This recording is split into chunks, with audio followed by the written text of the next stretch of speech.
V krvi váľali sa, s krvavenými rukami utierali si slziace oči, krv i grcali.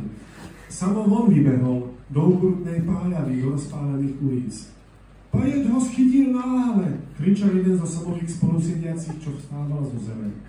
Jezu Kriste, zdúpnil krčmár, vybehol pred vchod a skričal do ulice. Pajedník je to, vartujte sa, ratujte!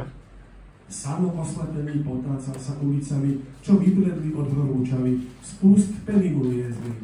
Oči, čo nevideli podliate, boli krvou. Pajed ho tríme, kričali ľudia a uskakovali mu z cesty. Ratujte sa, volala akási babka a špahlá sa po strome. Pajed, kričala mater a vliekla si deti preč. Ej, do matere vám! Zvučal Samo a rozbehol sa za utekajúcou ženičkou.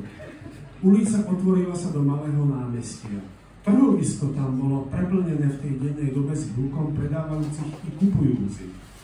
Pajedník, ratujte sa, ľudia Boží! Skríkla ženička prenasledovaná ľutým pajedníkom. Ľud na námestí rozprchol sa. Jaj, rata! Tak kričali. Pajedník zručal, odplul peny z úst a šikmo rozbehol sa proti trhovisku. Stoly i stánky pováľal a rozbil. Zbožie rozkopal a rozvláčil po zemi. Kurvi! Kričal pritom a udýchane strihol. Skleným pohľadom šibol tu naľavo, tu na právo. Ustal.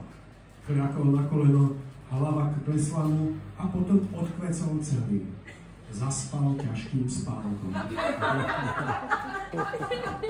Námestie stíchlo. Ľudia len pomaly opatrne blížili sa k spiacemu pajedníkovi. Prvý štuchol doň. Samo zamrmlal, čo si nepohol sa. Spí! Skrčal odvážlivec na celé námestíčko. Z chodov, z brán sa vyrojilo národa plno, pozliezali zo stromov.